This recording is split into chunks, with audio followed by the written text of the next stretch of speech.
on this episode of American Truckers. These are the things that I wish I knew getting into trucking. Main things these will teach you. It was a difference of about $300 a week. I ended up keeping that money in my own pocket. Getting my CDL was the most terrifying and yet fulfilling experience. Coming down those mountains terrified me. Getting over your fears is just doing it. It's sitting back and just saying, yeah, I can do this. On the good days, trucking is the best job in the world. And on the worst days, it is all out hell. I had a bad day today.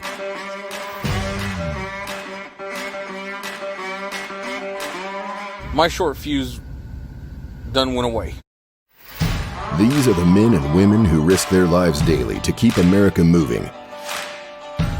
Without truckers, our world would come to a grinding halt. They face every weather condition imaginable, and the worst this world has to throw at them. Despite all this, they wake up each morning just to do it all again.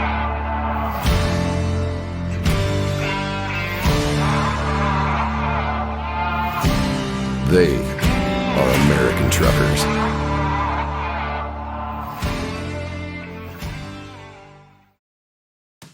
There are over 3.5 million truck drivers in the U.S.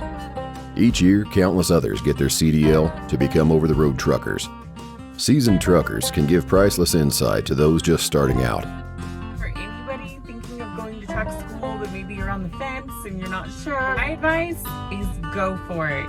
I was told I wouldn't make it, and look at where I'm at today. I've been on TV, I'm driving a pink breast cancer awareness truck across the country, and I was told I'll never make it. This is Shandora Bell, Shy Bell, with a very, very dear friend of mine. I was her trainer. And for anybody new coming out into trucking, roll with it and just go with it and listen and learn. And I was a sponge. My first experience was meeting her and driving out of that driveway and terrified. And don't be afraid to mess up. Getting over your fears is just doing it. It's sitting back and just saying, yeah, I can do this.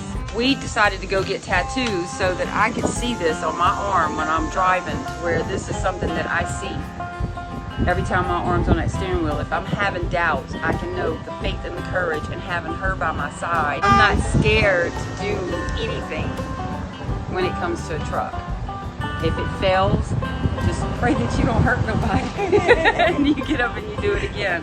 What if it's the most amazing opportunity of your life? You never want to live the rest of your life thinking, what if?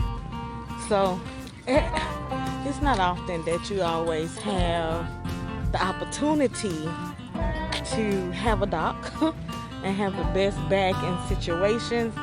If you could tell, this is a hill that I'm on, and the place that I had to back up into is actually here.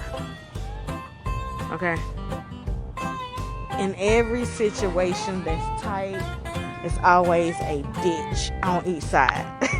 Guarantee that you're gonna get a ditch. It's like every single time it's gonna be a ditch. Here's a key. If you're unsure about how to turn in your trailer, then look at the marks on the ground. So let me use that line.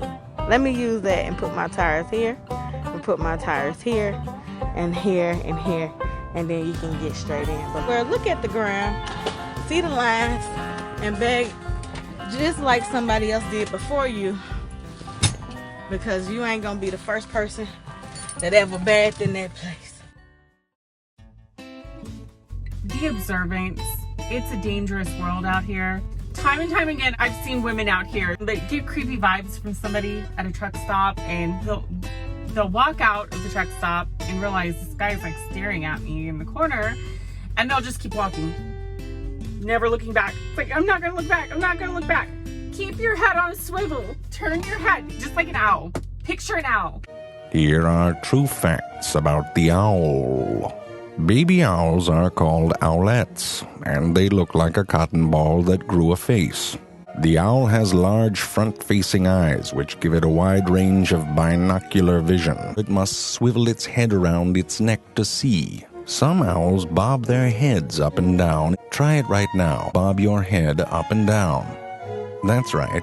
Keep bobbing your head. It doesn't really work for humans, but you do look like an idiot. Who?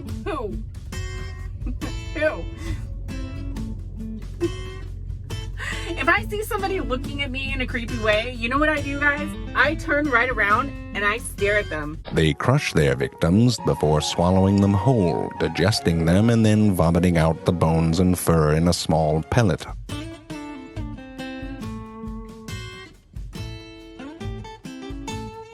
I guarantee you they're not going to want any part of you. I will make eye contact so that they know I see them. And when I'm walking, it doesn't have to be a situation where you're like acting all nervous, like, you don't want to act scared. But keep your head on a swivel. While you're walking, look around, but do it. It could save your ass. Even when you stop at a fuel out and run in to get something to eat, just check your trailers, Times is crazy. When you at them fuel outs, make sure ain't nobody pulled your fifth wheel. Ain't nobody opened up your trailers. Ain't nobody stuck nothing in your grommets, on your air hoses. And some of these people out here don't even like to see women out here driving. So you got to make sure that you're safe. But just, and then keep an eye out on your surroundings. Be safe at all times. Me and Pinky want to say, y'all have a blessed and beautiful day. And trucking on the good days is the best job in the world. It's just like, oh my God, they're paying me to do this. But make no mistake, the bad days are coming.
It is so important to learn to take a deep breath,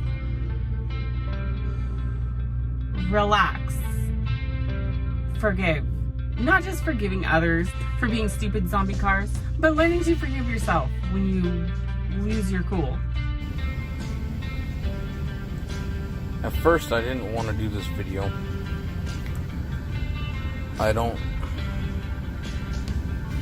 really know how to begin. I had a bad day today. I lost my cool. Someone got to see that cranky driver in me come out. And I said, well, can I speak with your supervisor? She flat out refused to let me speak with the supervisor.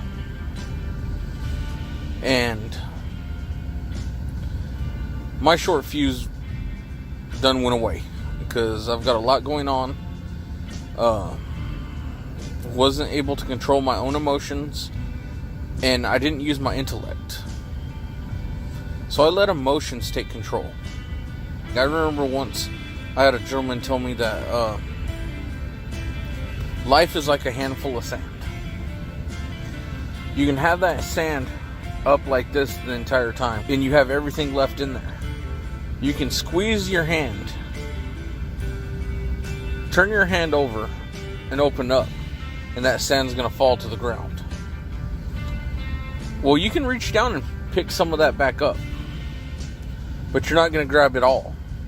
You're going to grab some new stuff, some old stuff, and some stuff you don't know. And that's what makes you. So if there's something valuable in your life, you hold on to it. And my calmness and my thought to think before I speak is something I let go of a long time ago, and now I have a hard time holding on to it.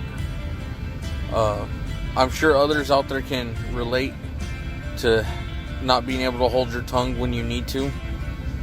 To turn this positive, I have to forgive myself, and I have to apologize. Because I'm trying to keep negativity out of my life. I'm trying to keep things a lot calmer. That's why I'm letting you guys know what happened today.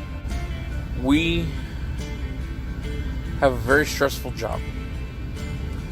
And when something's going wrong at home or at the office or something like that, we tend to take it out on the first person who talks sideways to us or gives us a tone of voice that we don't feel comfortable with. We have to learn to control our feelings and our emotions. Everything can coexist. I wasn't trucker strong today, so hold me up to it. Coming out of truck school, I went from $25,000 to over $50,000 a year in 6 weeks on my income. But what good is it gonna do me only to die of a heart attack 2 years later? So what I do is I try to eat healthy most of the time, but you don't want to deprive yourself either. So you have those days that it's like, I'm gonna have a burger. I'm not gonna have any restrictions today. Friday cheat day. Beef and cheddar. Add some Arby's sauce, some 4C sauce, and get down with it. Curly fries. Never deprive yourself. I don't. Thursdays I eat whatever I want, and most of the other days I go back to eating what I know I should. So I said, oof, beef and cheddar. Arby's 4C. 4C sauce. 4C sauce. That's where it's at. 4C sauce. It's so important to have fun. Brother, brother, what you owe me, I can't count on anymore. Till the police come and knocking on our door.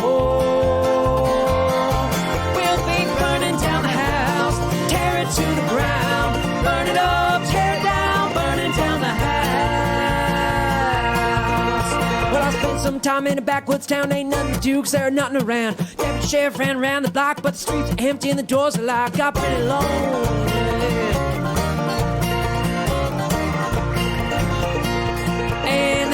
There, king rang my bell, told me a little about heaven and a lot about hell. Said I ain't got no money for you, can I pay him away with these dancing shoes? Thought I was kidding, I was not kidding.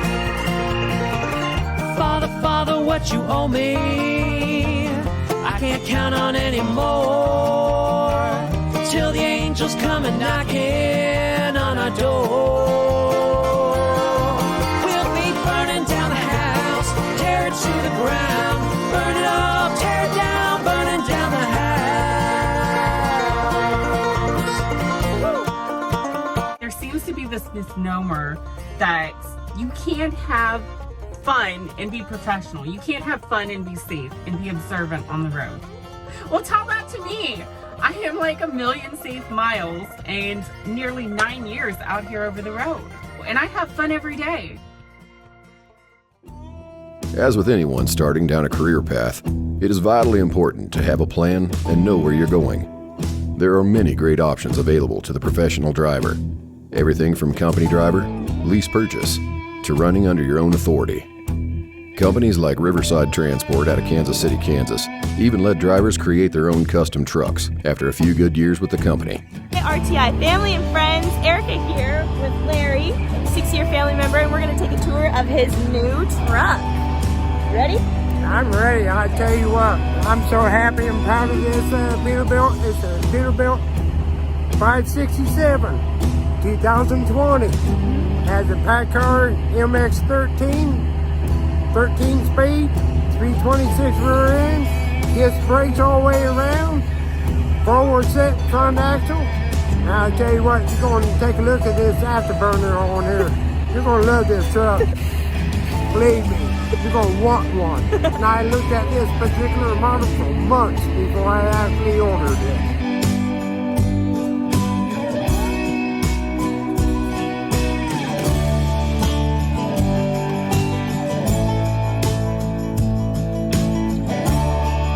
Some drivers even choose to create sub-companies of their own, while leased onto other companies. Paid my first truck off in just under 2 years. And now I run my own authority for RTI. But it's all about the mile. You know, staying busy and consistent and proactive, you know, with your dispatch and communication. You know, make sure you got a backhaul and the time to do your backhaul. And you paid your first truck off in 2 years. Just under 2 years. And how long was your original lease? 4. 4 years. So you paid it off. But I did a variable. In half time. Variable lease is the more miles you run, the more your payment's going to be. So, you know, you run an average of 2,500 miles with a 19-cent payment, you're paying around 4 something a week. But if you run 3,000, 3,100 miles, you're paying more. It's less in your pocket at the end of the week, but you're paying the truck off quicker. The quicker you pay the truck off, that extra $400, $500, $600 a week you were paying in truck payments is now going into your pocket. So now you're making good money. You know, you guaranteed you got that money coming in because you're not making the payments anymore. But the other thing about a variable payment is if you go home for a certain amount of time, when you leave the house, you're not already in the hole of truck payment. Because if you don't run any miles, you don't pay anything. Just take everything you can take. This is a business. You're not a company driver no more when you're doing a lease purchase. So you got to get out of that state of mind that you're a company man. You're not. You're a business. And you're in business to make money. Now you're owner-operator because you paid off your truck, but you're now leasing another truck, and you've hired a driver for that truck. Like how much, the driver would, like if you were How much is he going to make? Yeah. Oh, he'll make around. He'll take home $1,000 plus a week. Okay. You know, because I'm paying him the same wages that he would make if he was driving a company for RTI. So I'm staying competitive with my, you know, paying my drivers the same thing. Which then in turn, my profit on the truck is very low. But I'll have the truck paid off in 1.5 years. And then the truck payments will be my profit. You know, and the driver still makes his money. Other drivers choose to start their own authority and do their own thing altogether. So you want to go from being a company driver to a fleet owner? I'm going to show y'all how to do it. What's going on, you guys? Trucker Star Sean here. All right, say you're a company driver right now. You started off in the industry, you got a couple years in, you've learned the ropes. Now you want to go where the real money's at. What do you do next? Start putting money away, either for a down payment on a truck, or what I like to do, buy them outright. Might take you a year, might take you 5 months. Depends on your situation. The more money you got set aside before you start, the better off you're gonna be. And no, this is not eyeliner. This is actually working on the truck earlier with having crud fall on my face. I just haven't made it back to take a shower yet. Now that said, once you have some money set aside, you're gonna go start researching, not buying the truck yet. Start researching the engine you want for a truck. Before I got my first truck, I ended up researching the heck out of the ISX engine. Knew a lot of things about it from working on them previously. I knew they're good on fuel mileage. They're a strong motor. They can go many miles. So that was my deciding factor. After that, you go start looking for a truck. Me, I like trucks 2007 and older because I don't like little sensors shutting me down, because one little sensor puts you out of business. Say you found a truck, go look at it. Don't buy it straight from the first time. Get an oil sample from that truck. Unless it is some phenomenal deal that you cannot pass up that minute, I'm talking like sub $5,000. Get an oil sample done on the truck. Oil sample will tell you how well that truck was maintained, and you can actually go, when you get the results back, it'll tell you if there's any coolant in the oil, how much fuel is mixed with the oil. If there's a lot of fuel in the oil, that means there was a lot of blow by and a lot of fuel was seeping past the piston rings, or your injectors are damaged. All right, you got your oil sample back. What do you do next? Make sure that truck's still available. Go make an offer. No matter what the person is asking for the truck, offer less so you can negotiate a better price. Say you buy this truck, continue running as a company driver for a little bit longer. Start talking to that company if they offer an owner-operator program where you can lease that truck on, or research other companies. When you're first starting out, I'd go with someone that offers your permits, fuel card, and your plates. Those three things will save you a lot of money on startup. Because one, you're not having to worry about fuel straight out of your pocket right from the get-go. If y'all are running the over-the-road, man, you can spend up to about $1,600 to $1,800 depending on what kind of fuel mileage you're looking at. Calculate your fuel mileage.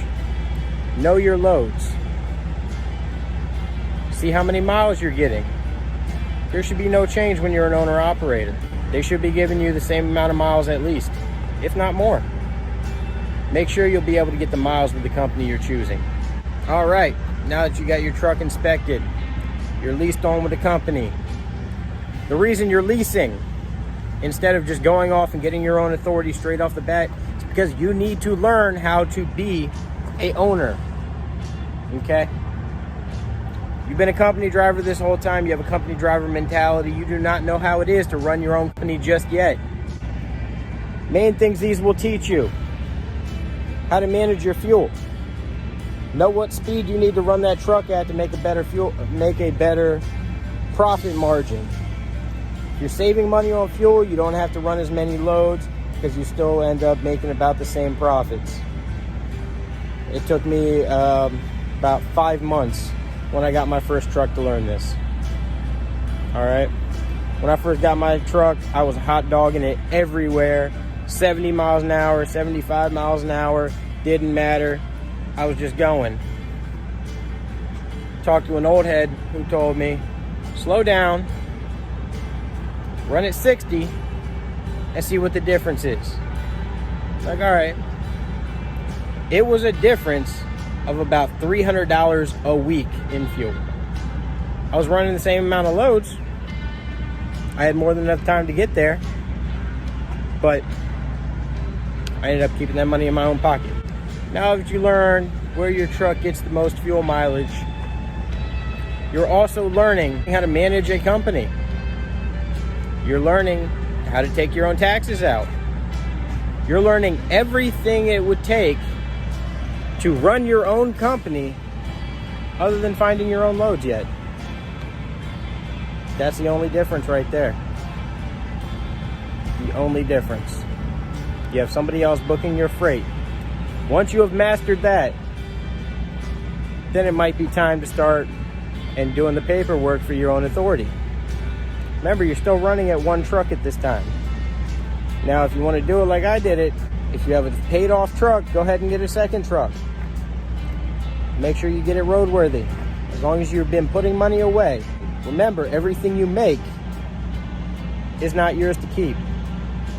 Build into your business. Put into your business, that way, come harder times or slower season, you have money to pull from. Don't think just because you're a new owner operator, you got some money every week coming in, or every 2 weeks. Your checks are about 3 to 5 times the size of what they are as a company driver. You can just blow all that money. Oh, it's okay, I'll make more money next week. No, that's not how this works. Put away for your future. You want to build a company, you need to put money away. All right, you've been leased on with a company. Say you got a second truck on running with that company. Go ahead and file for your own authority. You got a minimum of 3 months waiting anyway. Keep running in that meantime. You got 2 trucks running. Now, once your authority is approved, only take your truck off. Leave your other truck contracted with that company.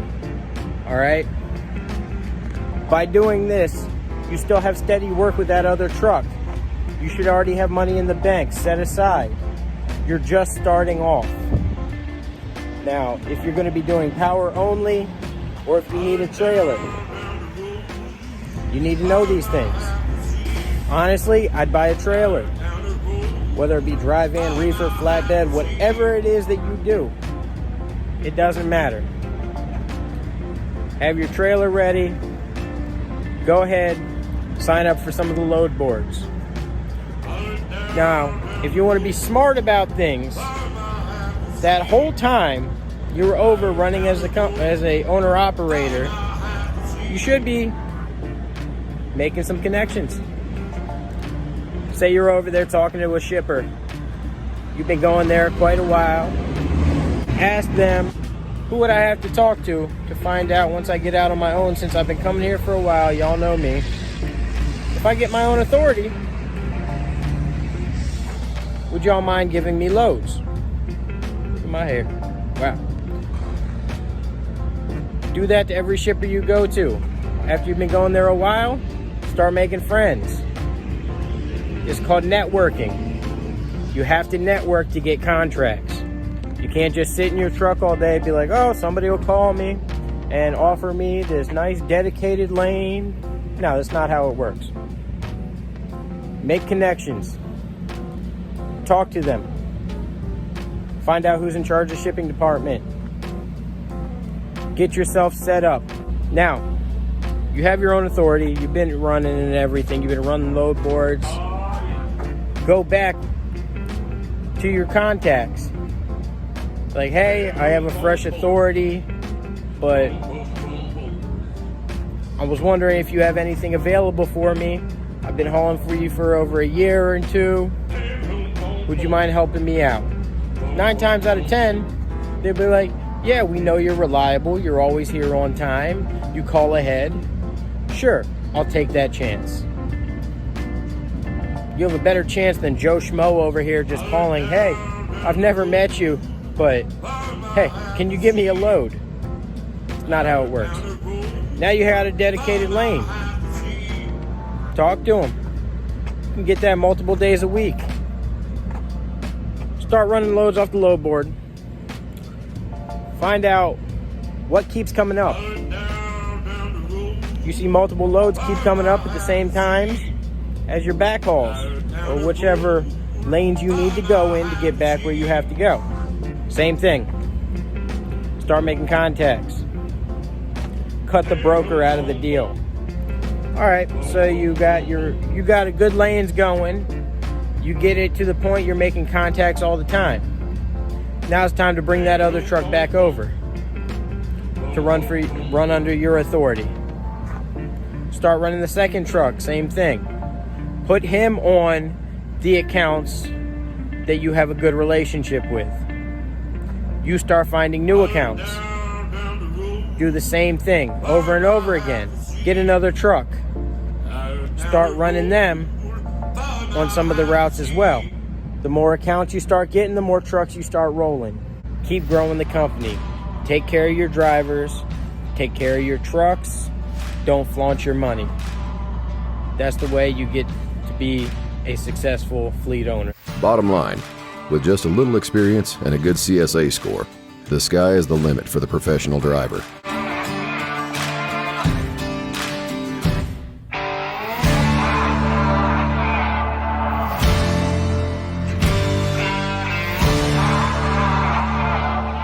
If you'd like to be on American Truckers, visit American Truckers Casting Call on Facebook.